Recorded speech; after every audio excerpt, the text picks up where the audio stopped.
Sur Parole de Vérité TV, votre chaîne. Nous tous nous disons toujours que Dieu c'est le Dieu des vivants. Mais comment ici la prophétie peut aller s'accomplir chez un mort? Mais moi et toi nous sommes en vie. Pourquoi tu as peur? Alléluia. Je n'ai pas encore plus loin. La prophétie s'est accomplie devant des morts. Mais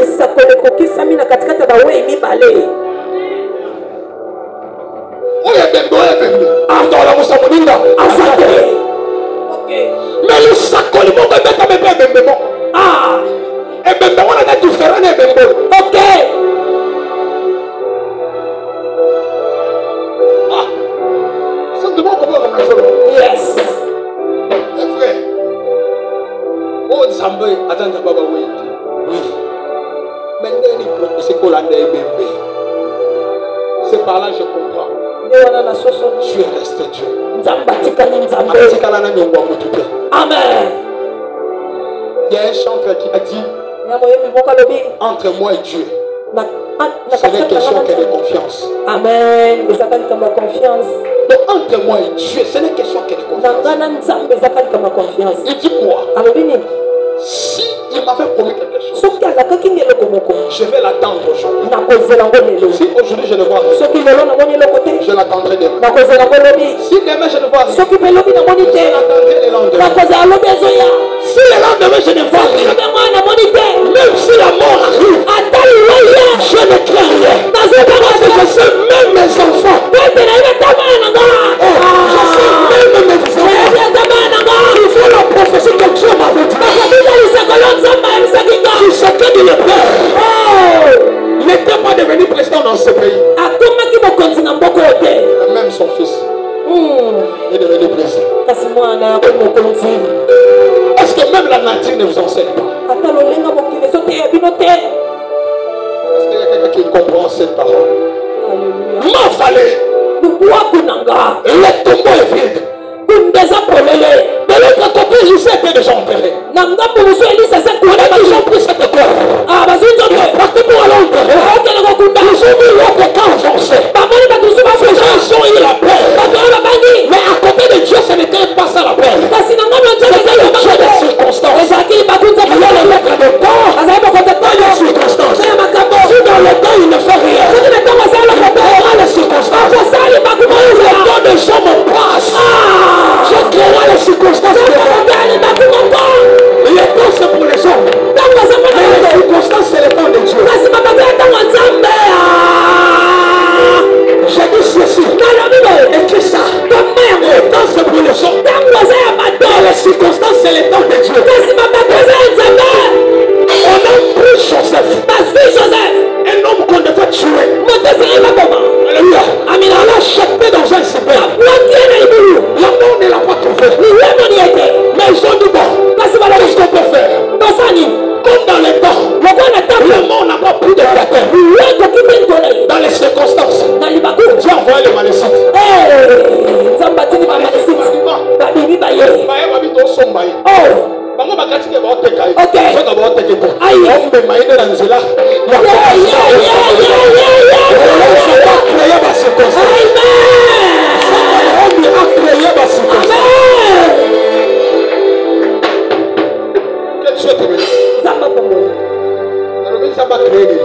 La circonstance. Les temps c'est pour les hommes. Mais les circonstances c'est pour Dieu. Ici aussi Dieu a créé une circonstance. Les circonstances ce sont ces gens-là. Les Moabites se sont levés. Les gens qui transportaient la mort. Pendant que la chambre on a chambre ok. Babi awa. Oya kufa. Basoke bembe babona ate basaki. Babu Amina. Pendant que maman va voir que maman. Ok. Cette cimetière avait la forme de la pente. Le Bible de Martin dit. Le corps a commencé à faire quoi?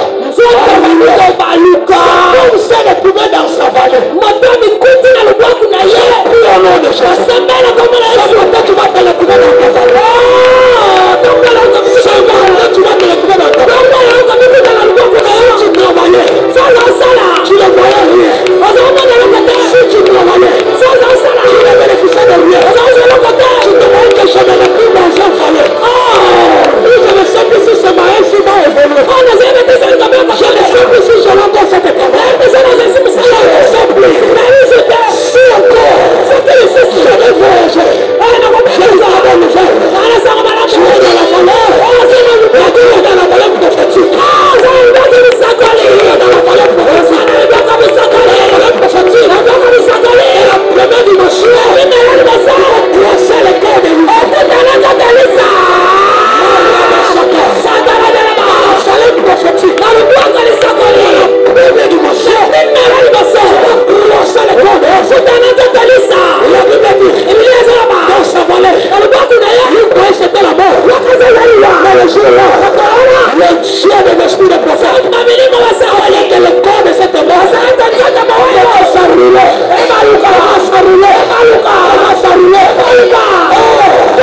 On ne savait pas la définition de la Bible et de la vallée.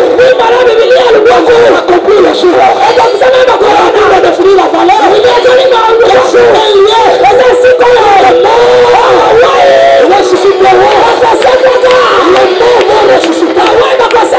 Ce mal ici est tombé. Je prie au nom de Jésus. Si tu m'as connu ça,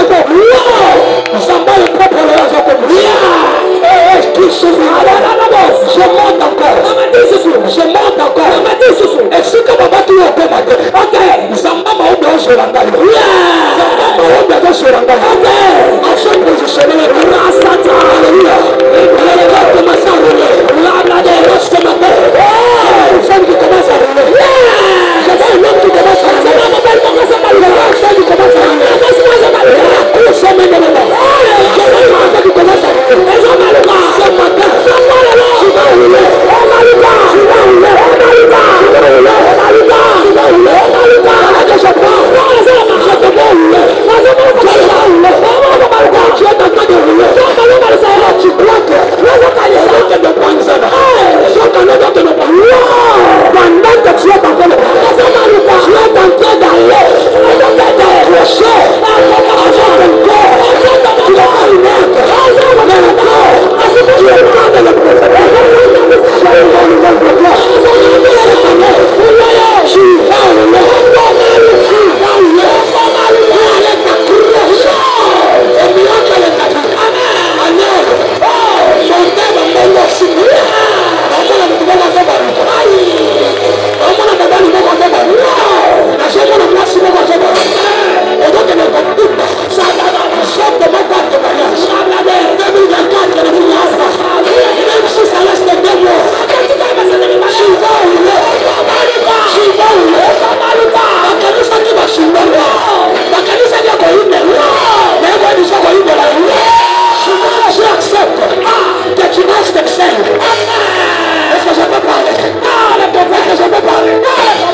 le ciel va taper la poitrine.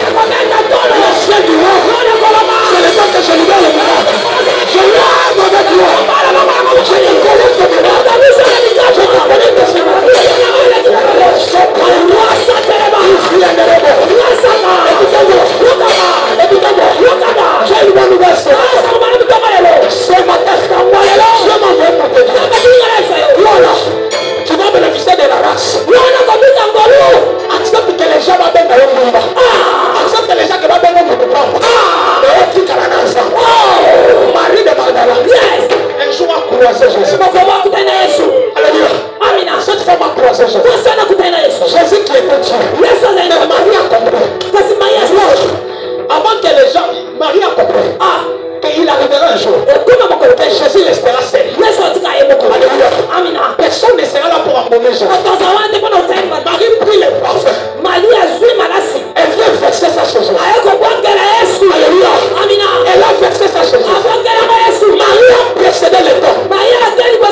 Il a compris qu'un jour, Jésus va se retrouver dans la tombe. Dieu ne sera pas là. Jean ne sera pas là. Mais moi, j'ai compris les rêves. Aujourd'hui, je joue à parfumer Jésus. Avant qu'il ne l'entoure. Nous allons parfumer de Jésus. Donc, je te l'ai dit de prendre la porte. Maria dit qu'elle a eu mon corps.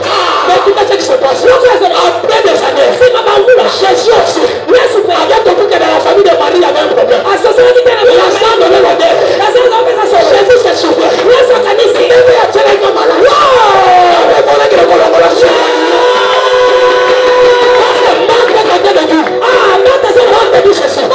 Il sent déjà. C'est que lui ne sait pas. Parce que il y a peu beaucoup de choses sur la Maria s'en va malade.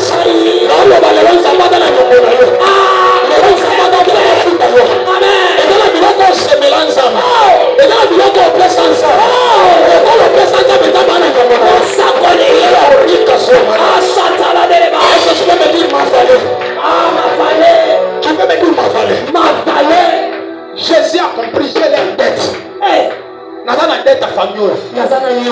Bas manga vana kufa. Bakwa kama la savana kufa. Siko kuna maka lobi déjà que il sent déjà. Ce matin, je vois une femme qui sent l'odeur de la pauvreté. Je vois une femme qui sent l'odeur de la pauvreté. Mais écoutez, ce que les gens ne savent pas, la Bible dit dans les livres d'Ésaïe, il s'est levé comme une faible plante. Est-ce que tu comprends le problème? Que Jésus s'est levé comme un faible plante. Pourquoi Jésus devait se lever comme un faible plante? Parce que nous tous nous savons très bien. Pendant la journée, il y a des odeurs qui sont libérées. Est-ce que tu me comprends? Il y a des odeurs qui sont libérées. Et ces odeurs-là, ce sont des oxydes de carbone. Alléluia. Il faut qu'il y ait quelque part. Dans ce monde, on tombe de l'eau. Il y a son nom de la basse. Comment Jésus devait se lever comme un faible plante? Absorber l'odeur de la tombe. Il devait absorber l'odeur de l'alimentation, l'odeur de la pauvreté. Quand un arbre se lève le matin, il fait des choses. La nuit, il absorbe. Et le matin, il libère l'oxygène.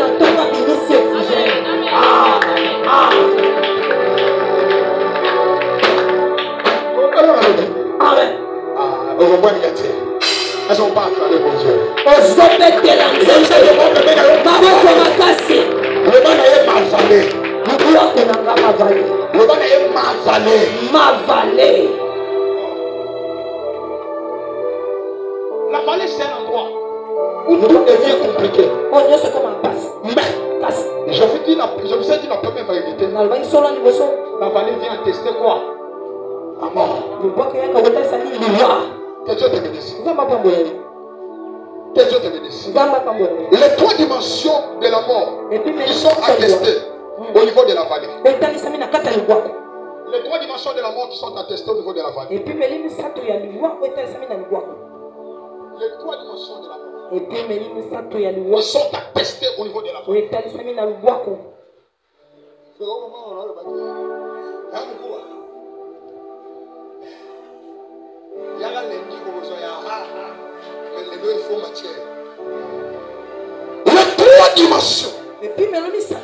la mort qui sont attestées au niveau de la vallée.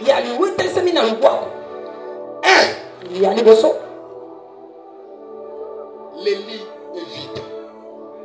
Les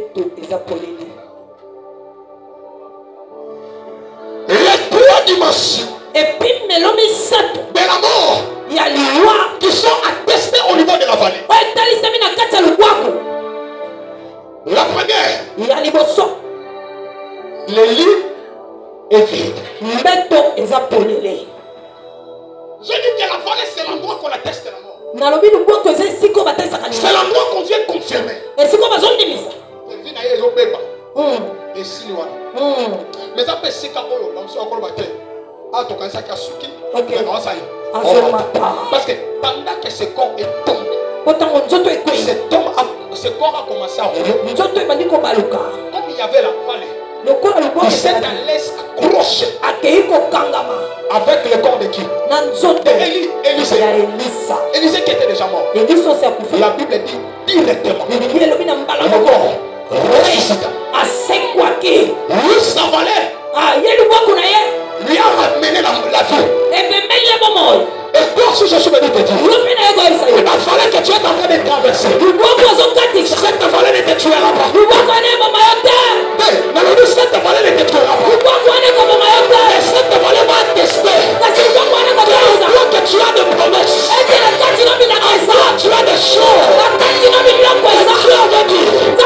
Avant que tu sois formé dans le ventre de ta mère, ces choses vont s'accomplir.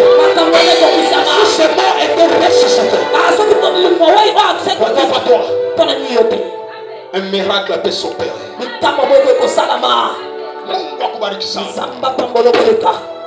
Est-ce qu'on peut acclamer ton Dieu? J'ai dit les trois dimensions de quoi? Les trois dimensions de quoi? Les trois dimensions de la mort qui sont attestées au niveau de la vallée. La première dimension, le lit est vide. Il y a des gens qui sont déjà morts. Mais sa mort a la première dimension. Alléluia. Lui, il est déjà mort. Mais lui, on l'a pas mis dans un cercueil. On l'a pas enterré. Mais il est mort. Il est toujours à la maison. Mais on a mis sur un lit. Est-ce qu'il y a quelqu'un qui me comprend? Ce qui m'a couché. Que notre chaîne, on a mort. Qu'est-ce qui se passe? Le médecin vient constater le décès de la personne. Pendant que le médecin va constater, on mettra la personne là. Le médecin verra que non. La chose qu'il dit au médecin, exactement parce qu'on peut mater. Non. La chose qui fait que le médecin constate que la personne est morte, c'est dit aux signes vitaux. Alléluia. Amen. Quand la personne voit que les signes vitaux n'est plus là, la signification est la l'émotion est un bâtiment. Bataille aux pulsations.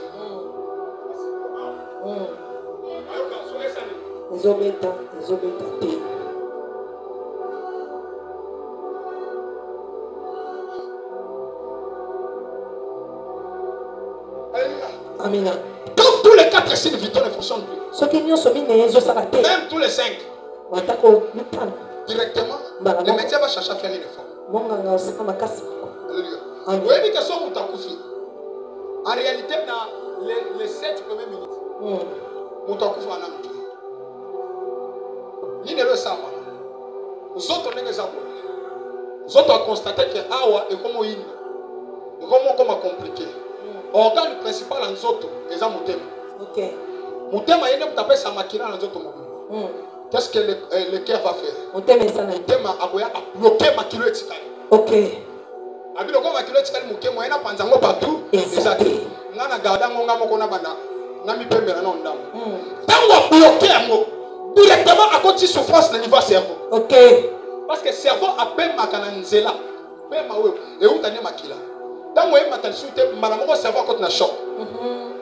Pendant quelques secondes, on a l'invitation de assister à l'accident. Ok. Accident, ça lui pas. Soit mon Dieu katani, au moins mon Dieu est là. Et qui est là? Parce que l'on est ça que mon Dieu est là. Mais il est là. Alléluia. Amen. La diminution de l'oxygène fera la diminution du sang. Parce que le souffle ou l'oxygène marche dans le sang. Comme l'oxygène marche dans le sang, le cœur dira que non. Ici, je vois Ok. Je bloque le sang. Nakangi makila na. Non, tu n'as pas de sang. Ok. Ok, ils ont des erreurs qu'ils ont commettre. Tant on a bloqué comme on m'a comme on a servi moi maquillé le matin. Exactement. Là on m'a on a comment peut. Comment peut. Vous allez pas comment peut. Et mon enfant on y va plus matin moi qui suis.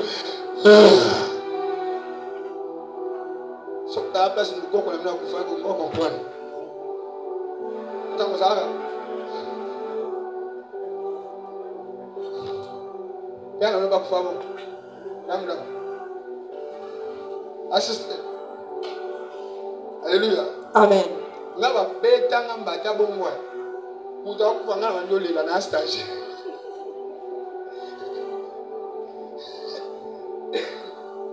Na bandolela. Wana yoke da mbata. Wana yende beto. Depa ne ko atoko. Liwe ta passe na mutu o ya zayo na kwa zayo te liwe ya passe oh vous comprenez na logique papa John ngoma na kufa ndo yo kapasi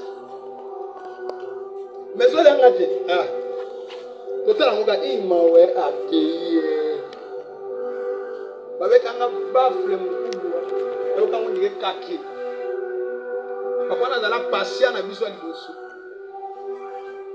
continue biso patient boye papa patient oyo la ligue azoka esini ba oxygéné bandi ko oxygéné mais le médecin oyo azali ko oxygéné ensuite alekisi to oxygène et saturé cerveau na bando ebisa médecin na bi ve oyo osala wana eleka asi yo Mbeto eza polele. Marc 5 39 à 42.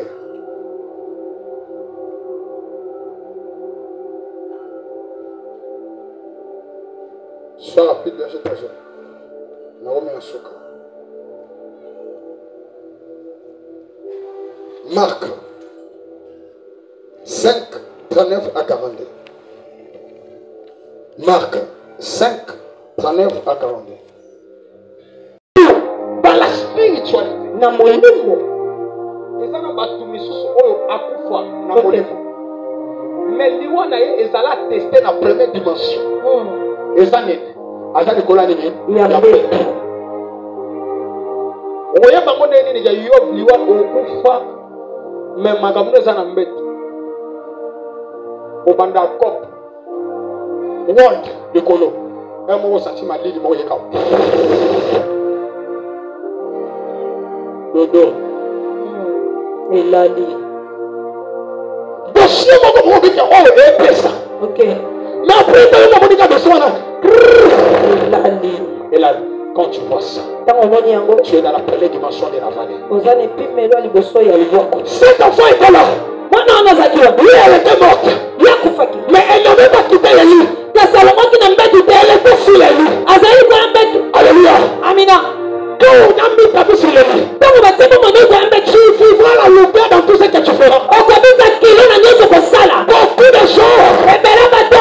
traversent la vallée. Bazokata luboko. Alléluia. Amina. Dans la première dimension, Pimelo liboso. il est sur le lit. Azali kwa mbeto. Aujourd'hui, je suis venu te dire. Ona ugosaya. Le lit sera vide aujourd'hui. Mbeto katika la polele Le lelo. lit sera vide. Mbeto katika la polele. Ce sera de la famille dans le monde. Mbeto ilibebe ingayo. Bango basala question balakio. Bayaka na luwana kokotisa lude. Bana bato wana babosa lelo kobalakaki. Lelo nazoba na kodeklare. Au nom de Jésus. Le lit de la sorcellerie. On a fait endormi ton argent. On a fait endormi ta puissance. On a fait endormi ta maternité. Aujourd'hui, comme la Bible me dit. Dans le livre d'Ésaïe 53. Je dis, je vais réveiller ta fille. Je dis, je vais réveiller ta fille. Je vais réveiller ton mari. Je dis, le lit sera vide.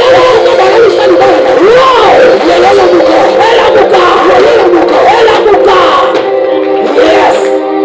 La première dimension. C'est la mort qu'on constate dans les vallées. La fille de cet homme, elle avait 12 ans. Elle était morte. Mais avant qu'on puisse aller l'enterrer, on l'a mis sur le lit. Amen. Première étape, la dominante. Mais Azali Koulambet. Ok. Mais il y a un compagnie qui te voit profiter. Voilà les signes. Allah. Les gens m'ont dit on néglige au bois qui ça. Ok. Et coup fagaté. Ah. Mon clamolini est aveugle là. Ah. Dans la liste, on a bandé à quoi. Ah. Le sakata bala moussa. Le saki malaka de